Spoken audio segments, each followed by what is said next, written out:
pangit talaga ng pintura ng bahay namin. Voicen kasi yung ginamit dito eh. Pero sabi nila, maganda daw kapag Davies. Ay no, bumabakbak.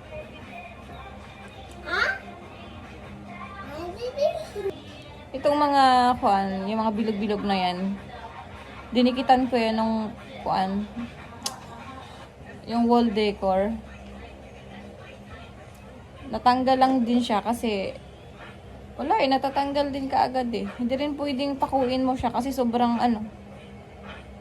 sobrang tigas ng pader kasi buhos to eh. Kaya hinayaan ko na lang, tinanggal ko na yung dating nakalagay dyan na 3 decor. Hindi na ako bumili ulit ng pangdekorasyon. Kasi nakakatamad. Saka na lang siguro kapag pag mga malalaki na rin itong mga bata. Kasi hinihila din nila eh. Pwede naman sana maglagay magdikit eh. Kaso maliliit pa yung mga bata, tinatanggal nila. Wala. Pangit yung tignan. Tsaka ito. Yan. Ang dami-daming mga kuris-kuris, mga drawing. Nakailang patong na yan. Ang ginamit pa rin na kuan dyan. Na, tawag na to, pintura, boysen. Tumutuklap siya. Ayan, tumutuklap. Kaya hindi ko na inulit. Saka na lang.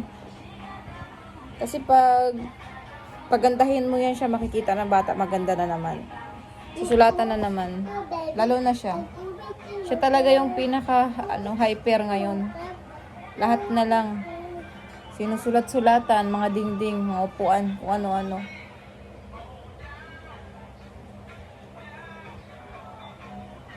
Plain lang naman tong pintura ng bahay eh, white.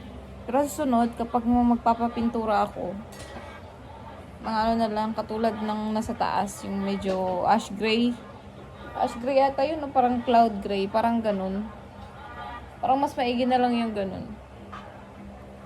Kapag plain kasi na white, parang nakakaumay na din. Yung mga magbibisita dito sa akin, maintindihan naman siguro nila kung bakit ganyan kadumi ang pader.